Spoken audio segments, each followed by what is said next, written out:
Assalamualaikum warahmatullahi wabarakatuh. Saya dari kelompok 11 akan menerangkan tentang pemikiran ilmu kalam ulama modern menurut Muhammad Abduh, Ahmad Khan, dan Iqbal. Saya akan memperkenalkan anggota kami, yaitu dengan saya sendiri Muhammad Jawad Iqbal Rafid. Dan saya sendiri, Sadita Alfia. Pemikiran kalam ulama modern menurut Syekh Muhammad Abduh, Syahid Ahmad Khan, dan Muhammad Iqbal. Di sini saya akan menjelaskan tentang biografi tentang Syekh Muhammad Abduh. Dengan nama lengkap Muhammad bin Abduh bin Hasan Khairullah, yang dilahirkan di desa Maslahat Nasr di Kabupaten Al-Buhairah, Mesir pada tahun 1849 dan meninggal di Iskandaria pada tanggal 11 bulan Juli 1905 pada umur 56. Muhammad Abduh merupakan seseorang pemikir muslim dari Mesir dan salah satu penggagas gerakan modernisme Islam. Ia belajar tentang filsafat dan logika di Universitas Al-Azhar, Kairo, dan juga murid dari Jamaluddin Al-Afghani, seorang filsuf dan pembaru yang mengusung gerakan pan-Islame untuk menentang penjajahan Eropa di negara-negara Asia dan Afrika.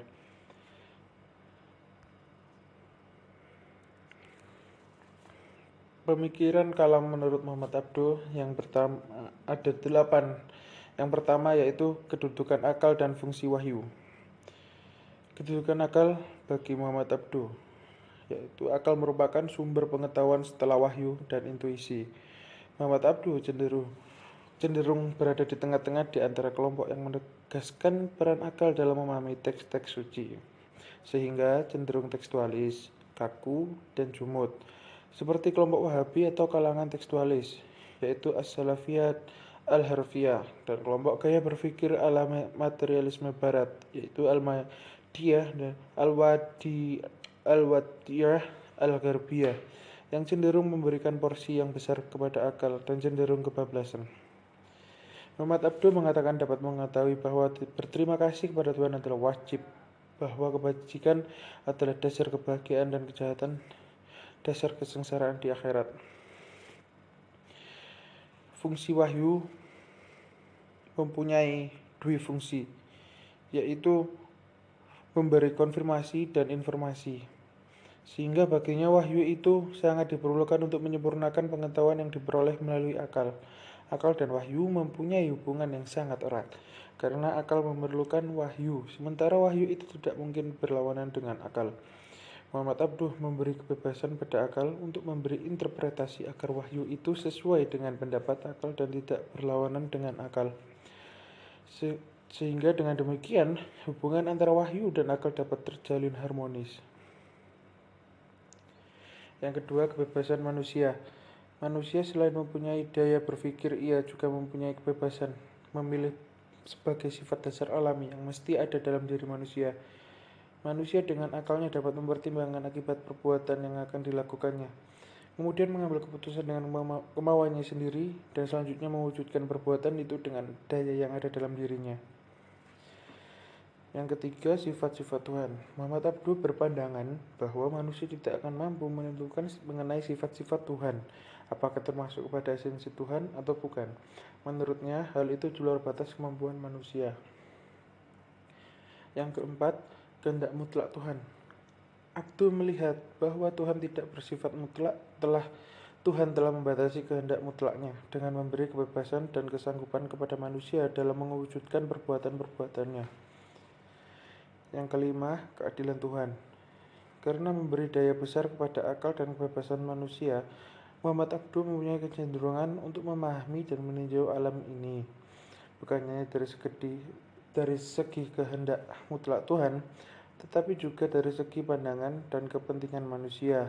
Ia berpendapat bahwa alam ini diciptakan untuk kepentingan manusia dan tidak satupun ciptaan Tuhan yang tidak membawa manfaat bagi manusia.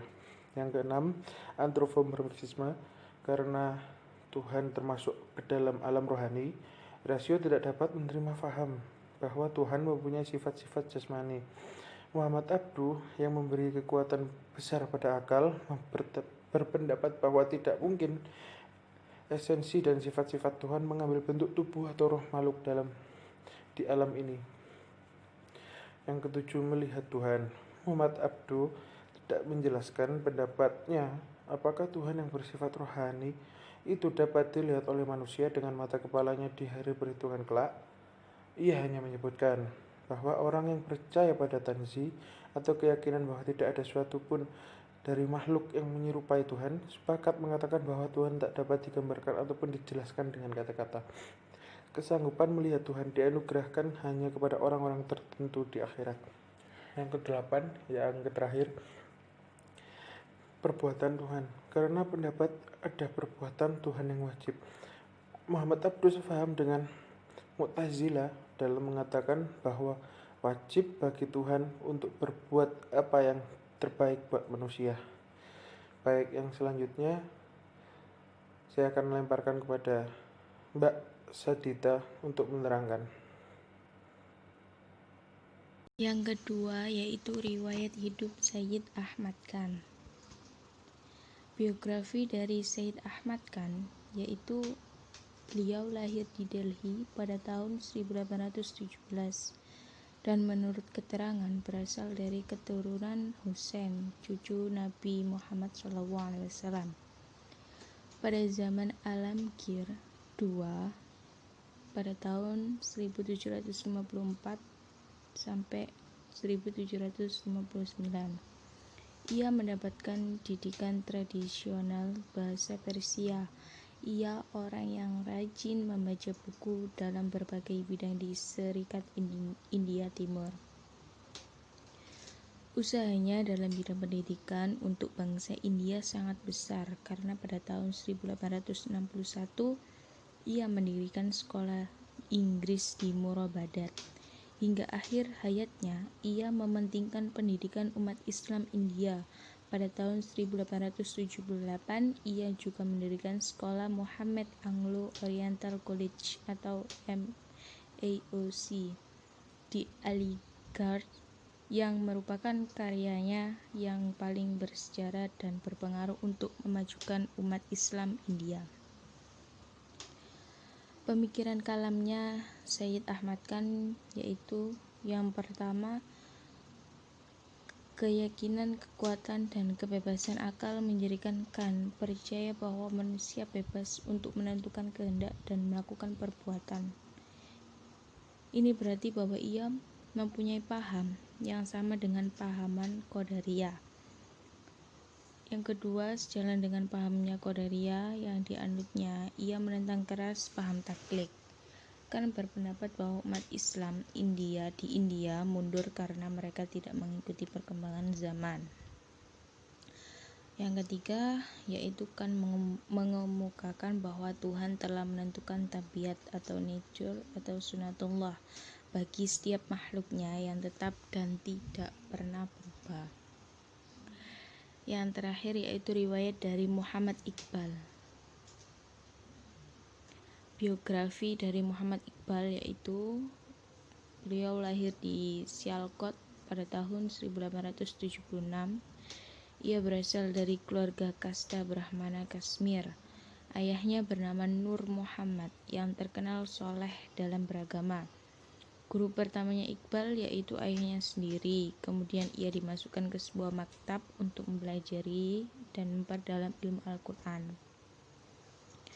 Setelah menyelesaikan sekolahnya di Sialkot, ia pergi ke Lahore, sebuah kota besar di India untuk melanjutkan belajarnya di Government College.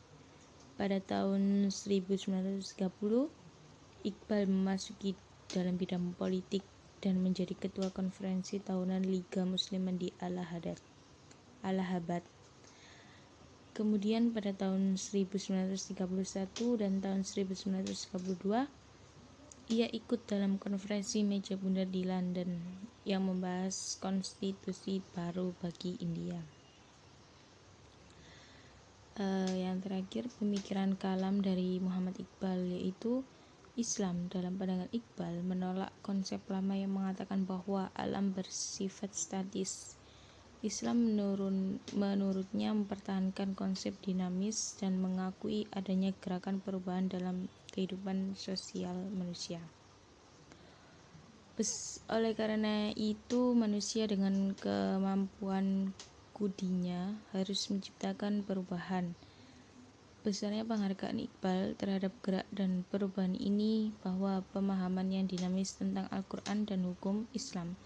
Tujuannya diturunkannya Al-Quran menurutnya untuk membangkitkan kesadaran manusia sehingga mampu menerjemahkan dan menjabarkan nas-nas Al-Quran yang masih global dalam realitas kehidupan dengan kemampuan nalar manusia dan dinamika masyarakat yang selalu berubah-ubah.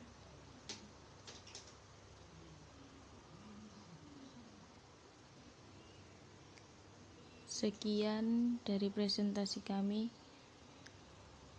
tetapi saya akan menjelaskan juga kesimpulan dari presentasi yang sudah kami paparkan. Berikut merupakan kesimpulan dari presentasi kami. Ya, dari yang saya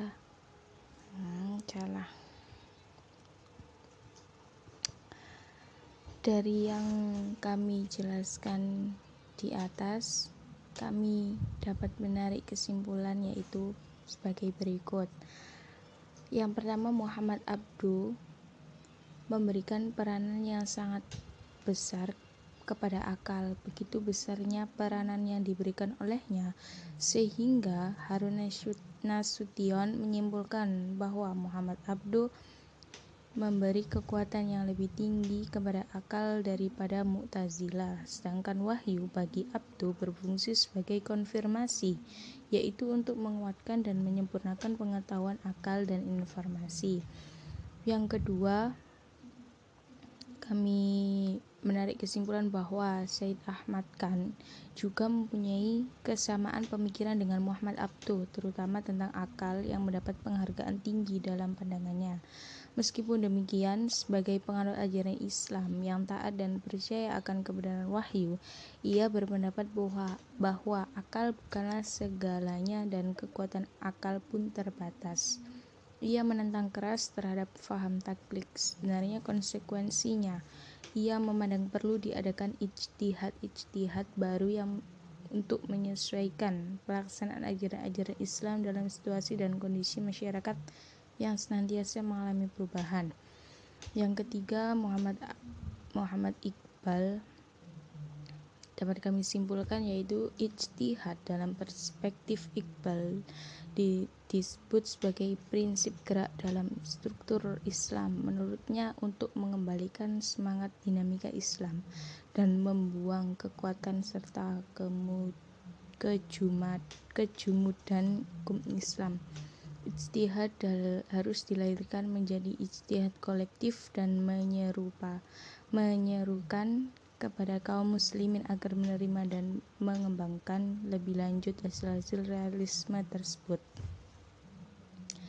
Ya, demikian dari presentasi kami.